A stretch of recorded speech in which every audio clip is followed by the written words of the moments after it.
New look, but same old Omni viewer. Let's get back to business.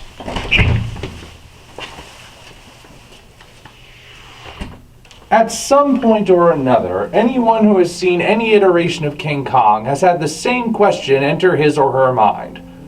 Why is Kong the most interesting creature on Skull Island?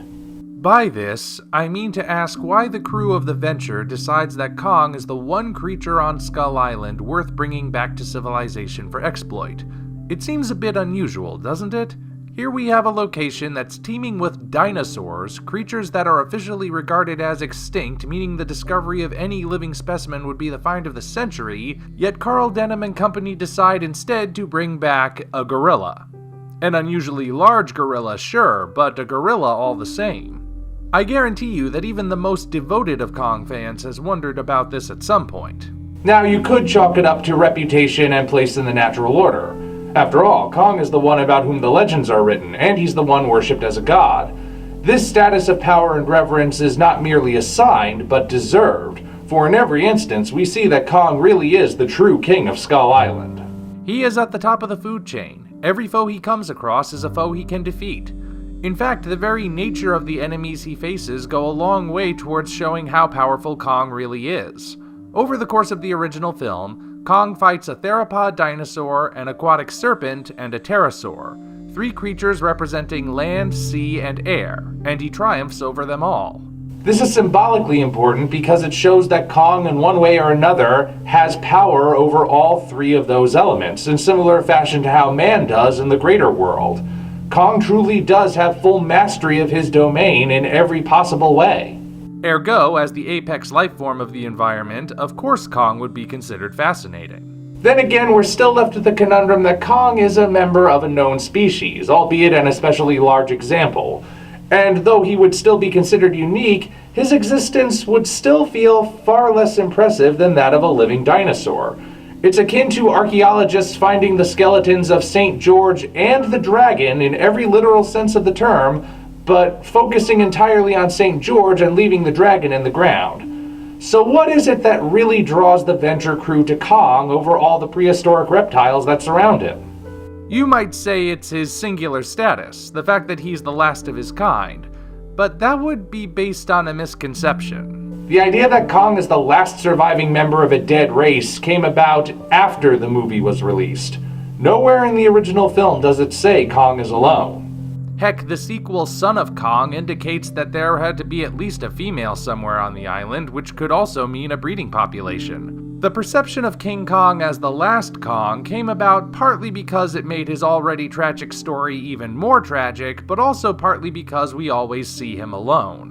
Now, every creature we encounter on Skull Island is singular, so just being the only one encountered means nothing on its own. The reason it stood out with Kong is because primates are social creatures, and finding a solitary one in the wild is especially rare.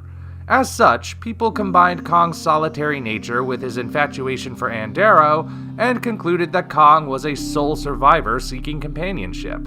This knowledge of primate socializing, however, came about thanks to later anthropological research. And that may provide at least part of the answer to understanding why Kong is singled out. Because the stuff we know about gorillas now wasn't necessarily well known in 1933. For a long time, gorillas were regarded similarly to Bigfoot by the public.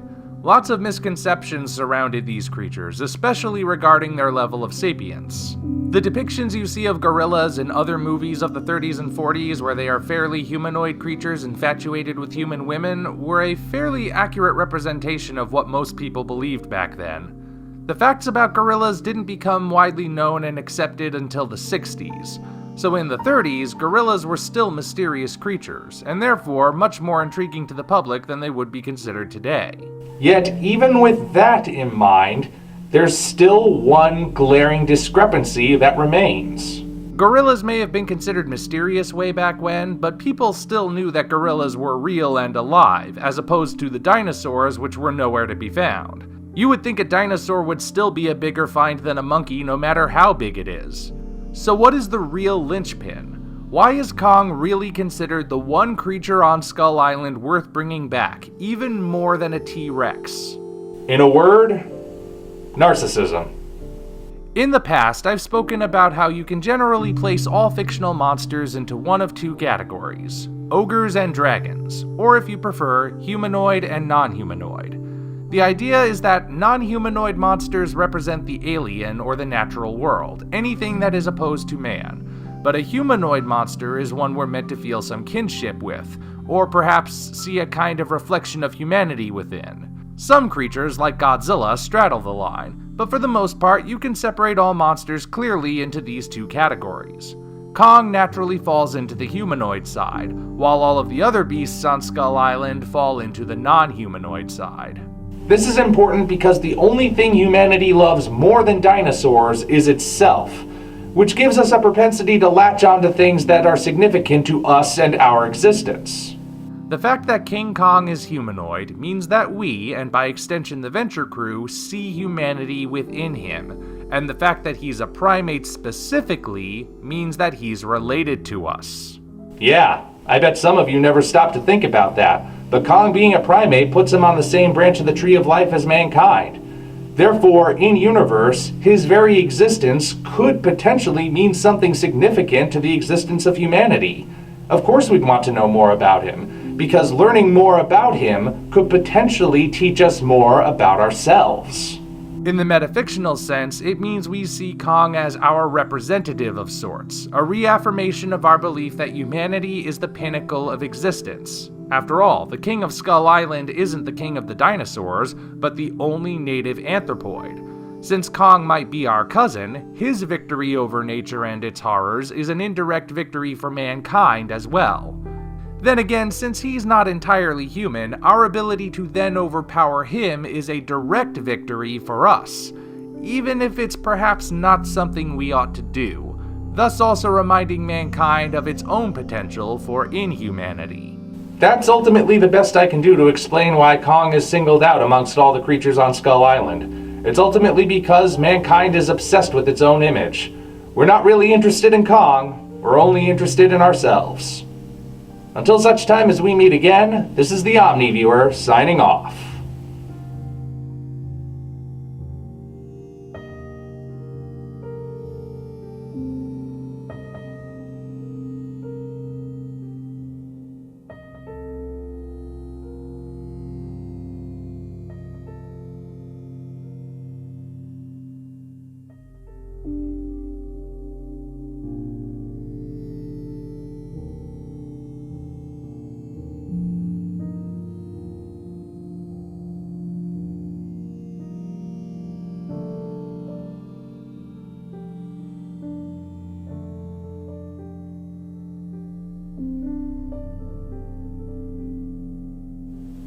Oh, and in case you're wondering, the color switch from red to blue, that's not some sort of political statement.